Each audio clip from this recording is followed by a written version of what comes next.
Bismillahirrahmanirrahim. Semakin banyak belajar, semakin tahu diri bodoh. Dan belajar itu menjadi fardu ainin, faridah setiap muslim dan muslimah. Apalagi mempelajari bagaimana kita bisa dan mampu mendekatkan diri kita kepada Allah Subhanahu wa taala. Dan kedekatan kita sama Allah harus tahu ilmunya dan cara supaya kita tidak salah langkah. Dan alhamdulillah Islam merupakan agama yang sempurna, yang sudah jelas segala arahannya untuk kehidupan kita, keluarga, bersama anak kita, mencari nafkah dan rezeki, urusan ibadah, urusan sosial, kesehatan, semua sudah diatur dan disusun oleh agama kita Islam. Yang perlu kita perhatikan adalah Al-Quran. Man arada ad-dunya fa'alayhi bil-Quran, wa man arada al-akhirah fa'alayhi bil-Quran, wa man arada ad-dunya wal-akhirah fa'alayhi bil-Quran. Barang siapa yang ingin dunia, jagalah Al-Quran. Barang siapa yang ingin akhirat, jagalah Al-Quran. Barang siapa yang ingin dua-duanya, dunia dan akhirat, jagalah Al-Quran. Cukup kemuliaan Al-Quran itu merupakan keberkahan bagi kita, bahkan kita termasuk orang yang mulia di sisi Allah Subhanahu wa taala. Sebagaimana bersabda Rasulullah sallallahu alaihi wasallam, khairukum man ta'allama al-Qur'ana wa 'allama. Sebaik-baik antara kamu yang mempelajari Al-Quran dan mengajarnya. Kalau anda ingin menjadi orang yang sebaik-baik yang disebut oleh Rasulullah SAW, sebaik-baik manusia, sebaik-baik antara kalian, jagalah Al-Quran. Bahkan ayat yang pertama yang Allah turunkan kepada Nabi Muhammad SAW, Iqra bismi rabbikal ladzi khalaq. Bacalah. Apa yang dibaca? Buku? Bukan. Al-Quran. Dan tidak ada kitab manapun yang kita bacanya dan kita mendapatkan setiap satu huruf 10 kebaikan selain Al-Quran. Hadis pun tidak dapat 10 kebaikan di dalam setiap satu huruf kita baca. Innamal a'malu binniyat. Tidak ada sebutan setiap satu huruf innamal a'malu binniyat kita dapat 10 kebaikan. Hadis Nabawi, hadis Qudsi, kitab apa saja tidak bisa mendapatkan selain Al-Quran. Sebagaimana bersabda Rasulullah SAW, man qara'a harfan min kitabillah, barang siapa yang membaca satu huruf dari kitabullah akan mendapatkan satu kebaikan, dan satu kebaikan dilipatkan menjadi 10 kali lipat. Bismillahirrahmanirrahim 19 huruf dari segi ucapan, tapi tertulis pahala 190. Salah satu yang menjaminkan keberkahan rutin membaca suratul Baqarah, dan ini menurut saya termasuk salah satu sunnah yang cukup kehilangan di tengah umat. Jarang sekali ada orang yang bisa istiqamah membaca suratul Baqarah. Padahal kalau kita baca suratul Baqarah secara rutin dan bacaan kita standar, cukup lancar, saya tidak terlalu lancar tapi cukup lancar, standar, insyaAllah 1 jam kita tuntas selesai suratul Baqarah. Tapi sering kita membaca, tapi kita merasa kepanjangan. Memang suratul Baqarah surah yang paling panjang dalam Al-Quran. Tapi kenapa kita bisa merasa kepanjangan? Karena ketika kita membaca suka melihat halaman belakang, makanya tidak baca-baca. Itu yang membuat agak keberatan. Kita sudah semangat memulai, kita ingin meraih pahala yang begitu besar. A'udzubillahi minasyaitonirrajim. Bismillahirrahmanirrahim. Alif Lam Mim. Dzalikal kitabu la raiba fihi hudan lil muttaqin alladzina yu'minuna bil ghaibi wa yuqimuna as-salata wa mimma razaqnahum yunfiqun. Kita semangat membaca sambil kita melihat, oh ya, kapan habisnya? Makanya itu yang membuat kita banyak malas membaca Al-Quran, karena kita ingin mengejar habisnya. Seharusnya jangan difikirkan kapan habisnya, tapi kapan mulainya. Sejauh apapun jaraknya, kalau kita tidak berlangkah tidak bakal sampai. Dan sedekat apapun kalau kita tidak berlangkah sama sekali tidak bakal sampai. Tapi sejauh apapun langkah kita, jarak kita, tapi kalau kita berlangkah walaupun satu, insya Allah bakal sampai. Begitu juga Al-Quran. Makanya kalau kita baca, saya nasihatkan, jangan coba-coba buka halaman belakang.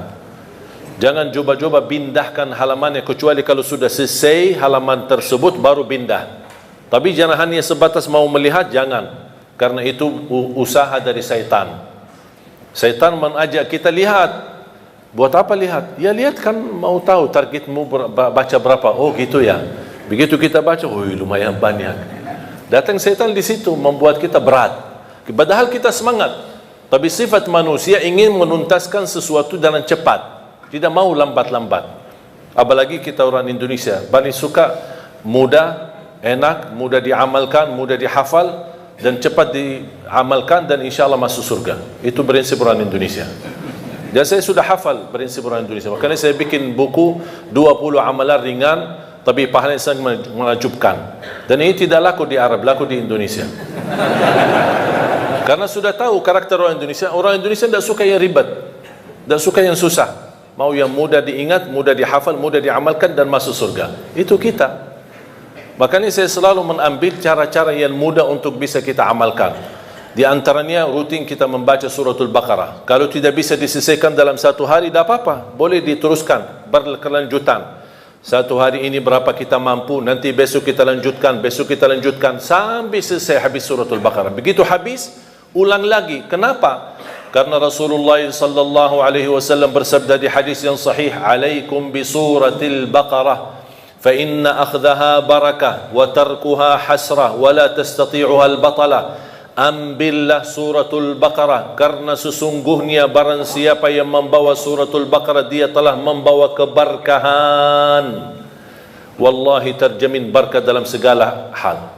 Ibadah berkah, rizki berkah, rumah tangga kita berkah, kemanapun kita pergi membawa keberkahan karena dahsyatnya suratul Baqarah. Barang siapa yang meninggalkan suratul Baqarah, kata Rasulullah, bakal nyesal. Mau enggak kira-kira jadi orang yang nyesal? Wala tastati'uha al-batala. Dahsyatnya kekuatan suratul Baqarah tidak bisa dilawan oleh syaitan.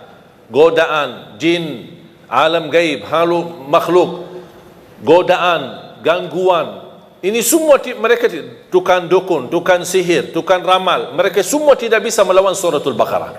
Saking dahsyatnya dan kuatnya suratul Baqarah. Bahkan Al-Baqarah itu merupakan ruqyah untuk diri sendiri. Jangankan suratul Baqarah sendiri mulia, satu ayat di dalam suratul Baqarah, ayat kursi, satu ayat, sebagaimana bersabda Rasulullah SAW, "Man qara'a ayatal kursi dubura kulli salatin laysa bainahu wa bainal jannati illa an yamut." Barang siapa yang membaca ayat kursi setiap habis salat fardu, dijamin masuk surga. Tidak ada sesuatu yang menghalanginya kecuali menunggu mati. Coba bayangkan, cuma satu ayat jaminan masuk surga. Kalau satu ayat kursi jaminan masuk surga, kira-kira gimana suratul Baqarah? Gimana lagi 30 juz Al-Quran?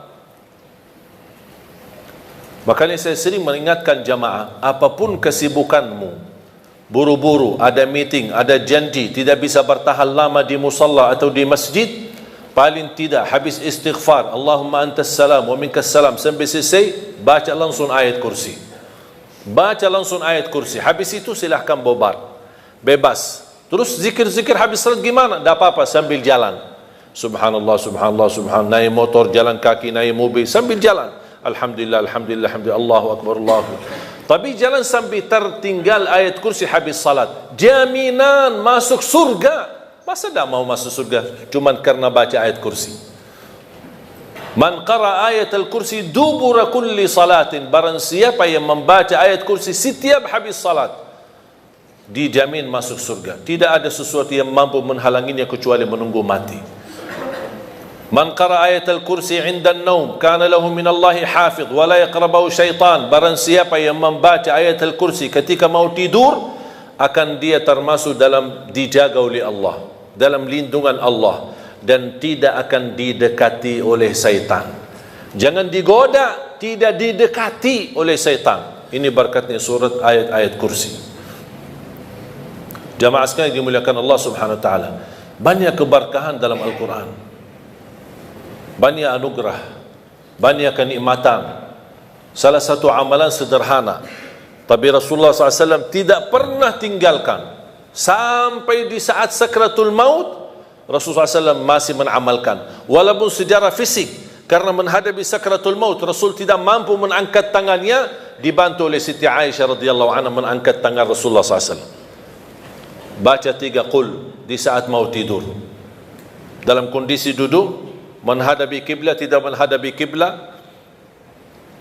Dan kita baca mulai caranya seperti Rasulullah SAW mengangkat tangannya seperti mau berdoa, tapi rapat tangan, kemudian dekati dengan mulut seperti ini. Dibacakan dalamnya 3 qul huwallahu ahad, al-falaq, an-nas. Selesai, tiup 3 kali. Tiup ya, bukan meludak ya. Tiup 3 kali. Baru usap badan dari kepala sampai ujung kaki, dari depan dan belakang. Kalau belakang sesuai kemampuan, jangan maksa-maksa. Ya, sesuai kemampuan. Kemudian habis selesai diulang lagi seperti ini. Baca qul huwallahu ahad, al-falaq, an-nas, kemudian tiup 3 kali. Kemudian usap badan dari kepala sampai ujung kaki, sampai 3 kali seperti ini. Qul huwallahu ahad, al-falaq, an-nas, kemudian tiup 3 kali, kemudian usap badan. Ini amalan tidak pernah Rasul tinggalkan. Sampai di sakratul maut, sudah menghadapi kematian, datangnya malaikatul maut, Rasul sudah secara fisik tidak mampu angkat tangan, saking begitu berat sakratul maut. Siti Aisyah yang temenin, Siti Aisyah mengangkat tangannya, Siti Aisyah yang mendekati tangan Rasulullah SAW dekat mulutnya Siti Aisyah. Siti Aisyah bacakan, kemudian tiup Siti Aisyah di tangan Rasulullah SAW, kemudian dia menggerakkan tangan Rasulullah SAW untuk usap badan Rasul sendiri. Kata Aisyah radhiyallahu anha, karena tangan Rasulullah jauh lebih berkah daripada tanganku, makanya Siti Aisyah menggunakan tangan Nabi Muhammad SAW. Boleh kita berarti dalam contoh ini, kalau kita punya anak-anak sudah tidur duluan, kita boleh bacakan sambil tiup tangan kita, kemudian usap badan anak-anak kita. Wallahi amal itu dahsyat. Gangguan, sihir, hasud, mata orang, dengki, macam-macam orang yang mau menyakiti kita, insya-Allah dalam lindungan Allah Subhanahu wa taala. Disumbuhkan dari segala penyakit rohani maupun jasmani. Dan ini disunnahkan setiap waktu mau tidur di malam hari. Berarti subhanallah, setiap kita ada ikatan sama Al-Quran, selalu kita akan dijaga oleh Allah Subhanahu wa taala. Bapak Ibu jamaah sekalian, tugas kita cuma satu, berkenan temani Al-Quran di dunia. Berkenan temani Al-Quran di dunia, berteman sama Al-Quran di dunia. Itu hanya tugas kita, itu aja. Tahu enggak apa yang akan dibalas oleh Al-Quran? Kalau kita berkenan berteman sama Al-Quran di dunia, Al-Quran akan balas bukan hanya satu, tapi banyak sekali. Al-Quran akan berkenan temani kita di dunia.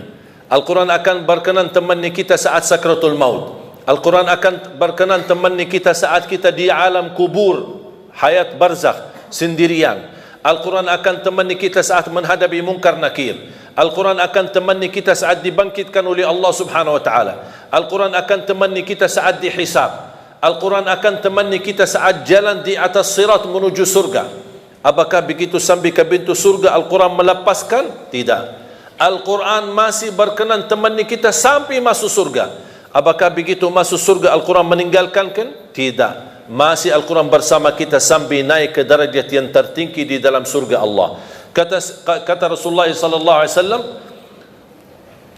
yuqalu liqari al-Quran, iqra warqa warattil kama kunta turattilu fid dunya fa inna manzilataka 'inda akhir ayatin taqra'uha. Sebagaimana kata Rasulullah SAW, nanti ahlul Quran di dalam surga disuruh baca, naik, baca, naik, dan tertil sebagaimana kamu tertil di dunia, karena posisimu di mana kamu berhenti baca, itulah derajatmu di dalam surga Allah Subhanahu wa taala. Kata Siti Aisyah radhiyallahu anha, Adadu darajatil jannah bi'adadi ayat Al-Quran, falaysa fi ahli al-jannati a'la darajatan min ahli Al-Quran. Jumlah tingkatan dalam surga Allah sesuai jumlah ayat Al-Quran. Oleh karena itu tidak ada yang lebih tinggi di dalam surga Allah daripada ahli Al-Quran. Coba bayangkan, tidak ada sesuatu amalan yang bisa menemani kita di dunia sampai akhirat, bahkan sampai menuju surga selain Al-Quran. Banyak amalan yang lain, sedekah, puasa, salat, ada manfaatnya. Tapi yang berteman kita, menemani kita, bersama kita sampai ke surga, bahkan di dalam surga, masih membawa kita naik ke derajat yang tertinggi, itu Quran. Makanya fantas kita memberikan perhatian sama Al-Quran. Yang aku heran, banyak orang Muslim tapi tidak mampu khatam Al-Quran. Bertahun-tahun berlalu tapi tidak khatam Al-Quran sama sekali. Saya kaget ketika saya diundang di salah satu acara syukuran. Kenapa acara syukuran? Karena ada seorang anak yang sudah khatam Al-Quran. Dan begitu saya hadir, saya fikir kalau bahasa khatam Al-Quran di kota kita di Madinah, saya ingat waktu kita di Madinah, kalau kita bilang khatam Al-Quran berarti sudah hafal. Jadi saya diundang acara syukuran, katanya ini anak saya khatam Al-Quran. Subhanallah, Masya Allah. Begitu saya mau tes, kayaknya Ustaz salah faham. Ini kenapa? Oh, kami biasa ada budaya kalau kita khatam satu kali seumur hidup bikin acara syukuran. Oh, seumur hidup bikin acara syukuran. Masya Allah. Bukan Masya Allah, na'udzubillah. Kok berarti diajarkan, ditanamkan kepada anak kita cukup seumur hidup satu kali khatam Al-Quran. Padahal Rasulullah SAW mengajarkan kita minimal setiap bulan satu kali. Kalau Rasulullah SAW punya kebiasaan setiap minggu satu kali. Ada sebagian sahabat 3 malam satu kali. Uthman bin Affan setiap malam satu kali. Saya punya guru pagi hari 10 juz sampai siang hari baca. 10 juz yang sudah dibaca di pagi hari dia dipakai di dalam salat tahajudnya malam hari. Besoknya 10 juz yang kedua dibaca di pagi dan siang hari. Malamnya dipakai untuk salat tahajudnya. Hari ketiganya 10 juz yang terakhir juga di malam hari digunakan untuk salat tahajudnya. Berarti dia dalam 3 hari khatam 2 kali. Dalam baca siang hari dan juga salat tahajud malam hari. Pertanyaan saya, Bapak Ibu sudah berapa kali khatam Quran? Ada seorang ulama ketika menghadapi sakratul maut, istrinya menangis. Kata suaminya, jangan sedih, aku sudah berhasil mengkhatam Al-Quran di rumahku sendiri 5.000 kali. Imam Syafi'i setiap Ramadan khatam 2 kali dalam setiap hari, 60 kali dalam satu Ramadan.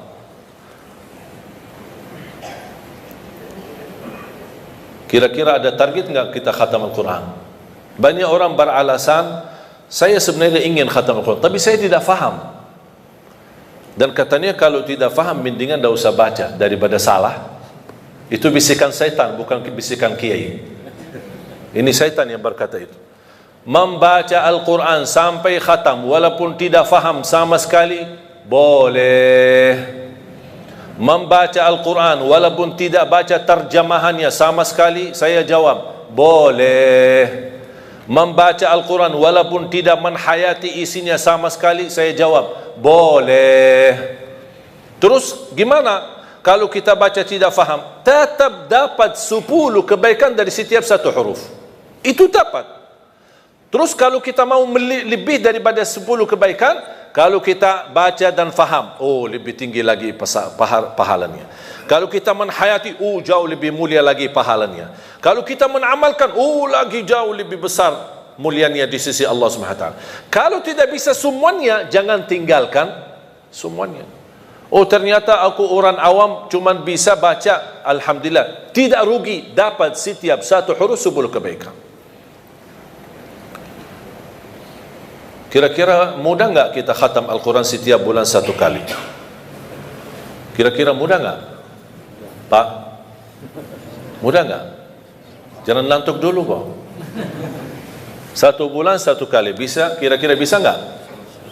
Saya kasih cara mudah. 1 hari 1 juz, 30 hari 30 juz. Coba sama-sama. 1 hari 1 juz, 30 hari 30 juz. Lagi? 1 hari 1 juz, 30 hari 30 juz. Lagi? 1 hari 1 juz, 30 hari 30 juz. enteng kan? Enteng banget. Pakai banget lagi. Mudah sekali, tidak sulit. Tahu nggak Bapak Ibu kita butuh berapa lama untuk khatam satu kali? Pernah nggak Anda coba? Saya pernah coba. Pakai HP dan timer. Habis subuh saya baca dari Al-Baqarah, Al-Fatihah, Al-Baqarah dan seterusnya sampai zuhur. Tiba waktu zuhur saya off timer. Salat zuhur, habis zuhur on timer, lanjut sampai asar, off timer. Salat asar, habis asar on timer, saya lanjut. Kira-kira saya butuh berapa lama khatam 30 juz? Tahu nggak hasil hitungan timer berapa? 10 jam tamat 30 juz. 10 jam tamat 30 juz. Sedangkan masih ada banyak orang 24 jam tidak bisa 1 juz. Malu nggak kita? 10 jam cukup khatam 30 juz. Ada banyak orang 24 jam tidak mampu 1 juz. Alasannya sibuk, belum ada waktu. Saya pernah praktik. Yang menjadi masalah sebenarnya terganggu dengan HP. Ini menurut saya ini HP musibah akhir zaman. Bisa digunakan kebaikan, bisa menantarkan ke surga, bisa juga menantarkan ke neraka. Tinggal kita milih. Saya menemukan dan terbukti secara nyata HP ini mengganggu. Saya baca 3 juz. Maaf, saya baca 10 juz dalam waktu 3 jam. Khatam. 3 jam lebih sedikit. 10 juz. Saya coba 10 juz yang sama di waktu 3 jam, tapi ada HP. Baca sebentar, WA sebentar. Baca sebentar, angkat telepon sebentar. Baca sebentar, jawab ini jamaah sebentar. Tahu nggak hasilnya? Sudah selesai 3 jam, saya cuma dapat 2 juz, tak sampai 3 juz.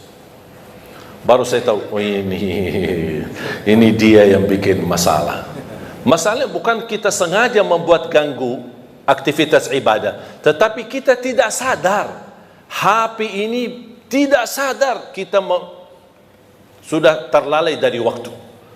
Begitu megang HP, pertama yang bangun tidur, pertama yang dilihat HP. Begitu mau tidur, terakhir yang dilihat HP. Kemana-mana bawa pergi, bawa HP. Masuk WC, bawa HP. Coba kalau kehilangan HP-nya, oh stresnya luar biasa. Tapi kalau kehilangan istrinya biasa-biasa. Jadi jamaah sekalian, sungguh ini HP sangat mengganggu aktivitas ibadah. Coba saya sekarang minta anda ketika baca Quran tolong dijauhkan HP. Di off atau di silent, atau bisa di off-kan atau dimatikan. Kalau bisa dikuburkan sekalian. Ya, biar ada. Coba antum coba sendiri. Wallahi bakal berhasil khatam Al-Quran dengan mudah. Jangan ada gangguan. Coba lihat. Allah sudah menjanjikan di dalam suratul Qamar ayat 17 dan diulangi beberapa kali di dalam suratul Qamar. Walaqad yassarnal Qur'ana lidzikri fahal min muddakir. Kami telah memudahkan Al-Quran untuk dipelajari. Siapa yang mau? Dan saya selalu berkata sama jamaah, bukan jamaah tidak bisa, tapi belum mau. Karena Allah berkata, siapa yang mau, bukan siapa yang bisa. Berarti kalau mau, pasti bisa. Kalau mau, pasti dapat janji Allah, kemudahan. Kami telah memudahkan Al-Quran untuk dipelajari. Jangankan dipelajari, bahkan bisa hafal, bahkan bisa insya Allah menjadi ahli Quran dunia dan akhirat. Ada seorang peserta di acara Hafiz Indonesia. Bapak Ibu suka nonton acara Hafiz Indonesia? Ada salah satu peserta namanya Kaila. Ingat gak Kaila? Ada Kaila sama Aila. Tahu gak Kaila itu bagaimana? Fisiknya apa? Orang buta. Saya pernah tanya sama dia, Kaila setiap hari berapa juz baca? 5 sampai 7 juz setiap hari. Dia buta. Saya langsung berkata, Kaila ini kan cukup berat dan cukup banyak. Kamu kan cukup ada alasan yang kuat di hadapan Allah. Bilang aja sama Allah, mohon maaf ya Allah, saya orang buta, tidak bisa baca Quran. Itu kan alasan, pasti Allah terima alasanmu. Apa kata beliau? Coba, seorang anak usia 8 tahun, coba jawabannya seperti apa? Dia berkata, saya malu sama Allah menjadikan buta saya alasan tidak baca Quran. Kira-kira alasan kita apa? Apa yang kita mau bilang sama Allah? Wallahi jamaah sekalian, kalau anda ingin kekayaan, kenikmatan, kebahagiaan, kelancaran, kemudahan, makmurnya rumah tangga, anak salih salihah dan keberkahannya luar, wallahi Al-Quran. Kuncinya Al-Quran. Jagalah Al-Quran, perhatikan Al-Quran, segala aktivitas Al-Quran. Sedekahnya pun untuk program Al-Quran. Di mana ada program, di misal di PT ini, di Indosat ini ada program Al-Quran, ayo dukun program Al-Quran, dukun program tahfiznya. Kenapa? Wallahi berkahnya luar biasa. Dan segala aktivitas program Al-Quran di sini atau dimanapun yang anda dukun, yang anda sedekahin, yang anda nafkahin, yang anda bina dan pimpin, insyaAllah keberkahannya menalir sampai hari kiamat. Walaupun kita meninggal dunia, selama program ini masih jalan, anak-anak masih ngaji, Allah berikan pahalanya sampai hari kiamat. Coba bayangkan karunia Allah subhanahu wa ta'ala. Makanya saya selalu berkata, kalau anda tidak berhasil menjadi penghafal Al-Quran, jangan gagalkan anakmu. Kalau itu pun tidak berhasil, jangan gagalkan hartamu membina program Al-Quran. Supaya apa? Supaya hari kiamat kita datang, dari segi harta kita berkata, ya Allah, mohon maaf saya tidak bisa menjadi penghafal Al-Quran, saya tidak bisa jadikan anakku penghafal Al-Quran, tapi hartaku jadi saksi baik untuk Al-Quran. Mudah-mudahan kita bergabung bersama Ahlul Quran di akhirat. Amin. Makanya jamaah sekalian, tidak ada yang rugi sama Al-Quran. Saya titip terakhir amalan mudah untuk khatam Al-Quran. Tadi sudah saya kasih langkah pertama, 1 hari 1 juz, 30 hari 30 juz. Kira-kira mau nggak ya lebih mudah? Hah? Boleh? Ya. Kalau orang Indonesia ditawarkan, pasti mau. Selama masih ada yang lebih mudah, boleh. Saya kasih yang lebih mudah. Setiap waktu salat, kan ada salat 5 waktu kan? Setiap waktu salat baca 4 halaman. 4 halaman saja. 4 halaman berarti berapa lembar? 2. 4 halaman subuh, 4 halaman zuhur, 4 halaman asar, 4 halaman maghrib, 4 halaman isya. 4 halaman kali 5 berapa? 20. Quran seperti Quran Madinah atau seperti Quran Syamil, dan sudah banyak di Indonesia yang sama bentuknya sama seperti yang di Arab, itu sudah diratakan setiap 1 juz 20 halaman. Berarti kalau setiap salat 4 halaman anda sudah khatam, habis isya sudah khatam 1 juz. Jadi membaca 1 juz tidak harus sekaligus, bisa dibagi-bagi. Kira-kira cocok? Siap? Atau masih berat 4 halaman? Hah? Kira-kira masih mau lebih mudah lagi? Masih? Akan masih. Mau kan? Saya kasih lebih mudah lagi. 2 halaman sebelum salat, 2 halaman sesudah salat. Cocok? Apa 2 halaman datang?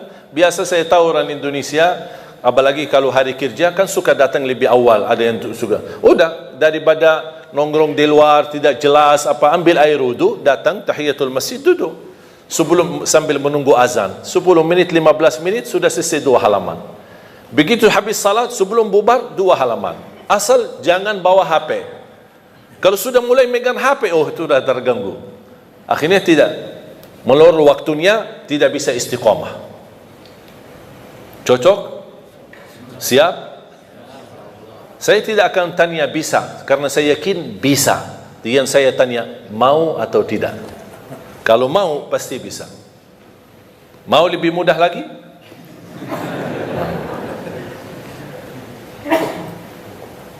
Cara yang terakhir saya kasih 2 halaman sebelum salat, 2 halaman sesudah salat. Itu termasuk cara yang termudah bagi orang yang paling malas. Kalau itu sudah tidak bisa, saya angkat tangan. Inna lillahi wa inna ilaihi raji'un. Udah, itu disalatin aja. Kalau seperti ini disalatin, udah habis. Jamaah sekalian yang dimuliakan Allah Subhanahu wa taala. Saya harap paling tidak mulai harimu baca Quran, tutupi harimu baca Quran. Paling tidak. Wallahi di antaranya antum lihat keberkahannya luar biasa. Sebelum beraktivitas, begitu bangun pagi hari, sebelum pergi ke kerja baca. Saya diajarkan sama guru saya, setiap masuk masjid atau musalla dimanapun, dalam perjalanan, musafir, dimanapun saya berada, lihat di mana ada Quran, saya ambil Quran, saya baca walaupun 1 ayat. Saya tanya, kenapa wahai guru? Kata beliau, supaya berbanyak saksi di bumi. Berbanyak saksi di bumi. Semua Quran yang ada dimanapun, di masjid, di musalla, saya lagi dalam perjalanan, apalagi kemarin musafir, perjalanan safari dakwah, setiap mampir ke musalla masjid, ambil berapa Quran, depan, belakang, terus masjid lain, musalla yang lain. Kenapa? Untuk berbanyak saksi, walaupun 1 ayat. Dan lihat bagaimana semakin baik hubungan kita sama Al-Quran, semakin banyak kemudahan yang Allah berikan. Terutama suratul Baqarah. Bahkan kalau bisa rutinkan bacaan suratul Baqarah dalam rumahmu. Karena Rasulullah SAW menjaminkan rumah yang dibacakan dalamnya suratul Baqarah tidak akan didekati oleh syaitan. Bahkan syaitan bakal kabur, lari dari rumah yang ada yang dibacakan suratul Baqarah. Al-baitul ladzi tuqra'u fihi suratul Baqarah yafirru syaitanu minh atau yanfiru syaitanu minh. Rumah yang di dalamnya dibacakan suratul Baqarah, syaitan bakal kabur. Apapun masalah dalam rumah tangga, yakini karena banyak syaitan. Bagaimana bisa mengganti syaitan dihadiri oleh malaikat, syaitan diusir dan malaikat yang hadir? Baca suratul Baqarah dalam rumah kita. Itu dirutinkan. Dan suratul Baqarah sendiri akan menjadi naungan nanti di hari kiamat. Suratul Baqarah menjadi naungan. Allah jadikan awan di hari kiamat untuk melindungi semua orang-orang yang mencintai suratul Baqarah di dunia. Sungguh Al-Baqarah luar biasa. Mudah-mudahan Al-Baqarah ini dan suratul Quran, ayat Al-Kursi dan surah-surah Al-Quran membawa keberkahan bagi kita semua. Mudah-mudahan saya doakan semoga jemaah semua yang hadir menjadi ahlul Quran, penhafal Al-Quran, berakhlak-akhlakul Quran, para pencinta Al-Quran, dan bersama keluarga menjadi keluarga dan keturunan penhafal Al-Quran. Yang besok anak-anak kita yang menghadiahkan mahkota untuk orang tuanya, yang bisa mengangkat dan membawa syafaat untuk kita semua Al-Quran. Amin ya rabbal alamin. Semoga bisa berikan bermanfaat. Semoga semua yang hadir bisa semangat istiqamah membaca Al-Quran, dirutinkan walaupun sedikit demi sedikit, tetapi istiqamah jauh lebih banyak daripada terputus. Mudah-mudahan kita mampu istiqamah walaupun minimal. Mulai harimu baca Quran, tutupi harimu dengan membaca Al-Quran. Barang siapa yang ingin bicara sama Allah, jagalah salat. Barang siapa yang ingin mendengar Allah berbicara, jagalah Al-Quran. Semoga bermanfaat. Kurang lebihnya mohon maaf. Wabillahi taufiq wal hidayah.